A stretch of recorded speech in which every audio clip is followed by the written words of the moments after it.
दोस्तों छत्तीसगढ़ के पीएचई और पीडब्ल्यूडी जैसे विभागों के कर्मचारियों की तरफ से टीएडीए यानी कि उनके यात्रा भत्ता, दैनिक भत्ता में वृद्धि करने के साथ साथ कार्यभारिता और आकस्मिकता दर पर वेतन पाने वाले कर्मचारियों को नियमित कर्मचारियों के समान अवकाश नकदीकरण के लिए कम से कम 120 दिन का अवकाश नकदीकरण की जो है वो मांग तेज हो चुकी है।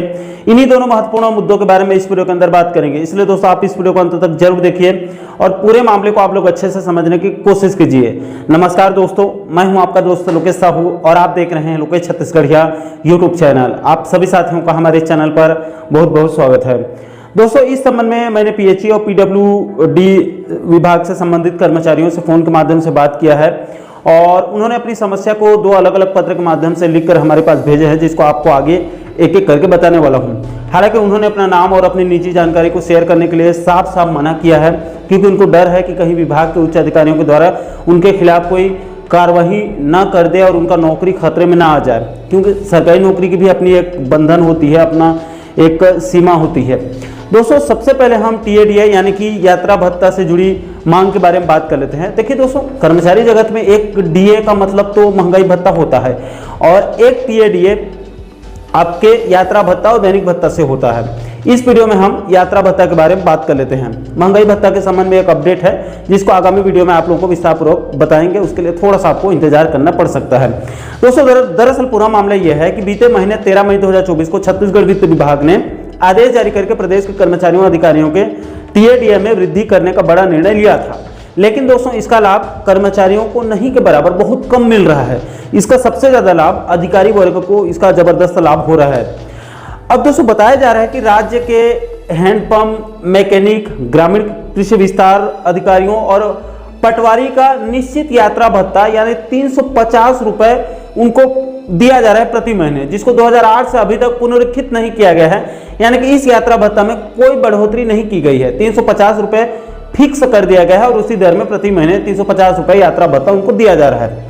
जबकि राज्य में टीएडीए में कई बार वृद्धि हो चुकी है। पिछले महीने ही 13 मई 2024 को जो आदेश जारी किया गया है, जिसको मैंने आपको पहले ही बताया था, जिसके संदर्भ को ध्यान से देखेंगे तो आपको पता चल जाएगा यहाँ पर कितनी दफा वित्त विभाग की तरफ से समय समय में दिशा निर्देश दिया गया है और वृद्धि किया गया है। इसलिए हैंड पंप, मैकेनिक, ग्रामीण कृषि विस्तार अधिकारी और पटवारी वर्ग की तरफ से मांग किया जा रहा है कि उनका भी टीएडीए में यानी कि यात्रा भत्ता में वृद्धि किया जाए और उनको भी इसका लाभ दिया जाए, क्योंकि इन कर्मचारियों के द्वारा सरकारी कामकाज से कई गांवों का दौरा किया जाता है, जिससे उनके जेब से रोजाना सैकड़ों रुपए खर्च हो रहे हैं, जिससे उनके परिवार खर्च चलाने में जो है वो दिक्कतें आ रही है। दोस्तों बताया जा रहा है कि इसमें सबसे ज्यादा परेशानी हैंड पंप, मैकेनिक लोगों को हो रही है, क्योंकि उनको दिन भर में 6 से 7 गांव में जाकर नल पाइप सुधार करना पड़ता है। उनका सैलरी भी बहुत कम है, उनके वेतन से उनके परिवार के गुजारे भी सही से नहीं हो पा रहा है, मतलब स्ट्रगल चल रहा है। इसलिए उनके लिए कम से कम यात्रा भत्ता में वृद्धि करना बहुत जरूरी है, ताकि वो खुशी खुशी शासन का काम कर सकें और उनके परिवारों पर भी किसी प्रकार के आर्थिक संकट ना हो। इसके बाद दोस्तों दूसरे नंबर पर अवकाश नकदीकरण से जुड़ी एक मामले की बात कर लेते हैं। तो देखिए दोस्तों, लोक स्वास्थ्य यांत्रिकी विभाग और लोक निर्माण विभाग के साथ साथ सिंचाई विभाग में कार्यरत नियमित कर्मचारियों को सेवानिवृत्ति के बाद 240 दिनों का अवकाश नकदीकरण का लाभ दिया जाता है। ये सभी नियमित कर्मचारियों को 240 दिनों का अवकाश नकदीकरण दिया जाता है, लेकिन प्रदेश के इन विभागों में कार्यरत कार्यभारित और आकस्मिकता सेवा के कर्मचारियों को अवकाश नकदीकरण का लाभ जो है वो नहीं दिया जाता है। इसके संबंध में अभी हाल ही में 29 मई 2024 को छत्तीसगढ़ कर्मचारी अधिकारी फेडरेशन की तरफ से छत्तीसगढ़ शासन के मुख्य सचिव को पत्र लिखकर कार्यभारित और आकस्मिकता सेवा के कर्मचारियों को भी कम से कम 120 दिनों का अवकाश नकदीकरण का लाभ रिटायरमेंट के बाद इनको दिया जाए, ये मांग किया गया था। इसके अलावा दोस्तों इसी मुद्दे पर अब खबर मिल रही है कि पीडब्ल्यूडी और पीएचई विभाग के कार्यभारित कर्मचारियों के द्वारा कुछ लोगों ने बिलासपुर हाई कोर्ट वो लोग गए थे, जहां से उनको बड़ी जीत मिली है। जिसके बाद बताया जा रहा है कि जिन लोगों ने कोर्ट का रुख किया था और जिन लोगों ने कोर्ट केस किया था, जिनको वहां से जीत मिली है, उनको बाकायदा अवकाश नकदीकरण का लाभ देने के लिए कोर्ट ने निर्देश दिए हैं, आदेश दिया है। इसके संबंध में बीते महीने 24 मई 2024 को लोक स्वास्थ्य यांत्रिकी विभाग के अवर सचिव टीआर भट्टपहरी जी ने एक आदेश जारी करके लोक स्वास्थ्य यांत्रिकी विभाग के प्रमुख अभियंता को पत्र लिखकर साफ साफ निर्देश दिया था कि न्यायालय के आदेश का पालन करते हुए उचित कार्यवाही करके तत्काल अवगत कराने के निर्देश दिए गए थे। अब दोस्तों इसमें दिक्कत यह है कि पीएचई और पीडब्ल्यूडी या फिर सिंचाई विभाग के जितने कार्यभारित कर्मचारियों ने कोर्ट जाकर अपने पक्ष में फैसला लाया है, विभाग सिर्फ उन्हीं लोगों को 120 दिनों का अवकाश नकदीकरण का लाभ दे रही है।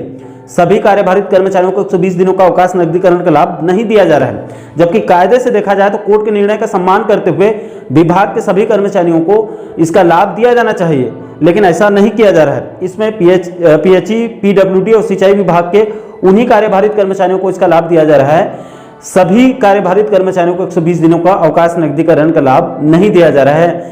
इसलिए उन बचे हुए कार्यभारित कर्मचारियों की तरफ से मांग किया जा रहा है कि कोर्ट के फैसले का सम्मान करते हुए सभी कार्यभारित कर्मचारियों के लिए एक आदेश जारी किया जाए, सबके लिए कॉमन आदेश जारी किया जाए और सभी को जो है वो कम से कम 120 दिनों का अवकाश नकदीकरण का लाभ दिया जाए। इसकी मांग संबंधित कर्मचारियों के द्वारा किया जा रहा है।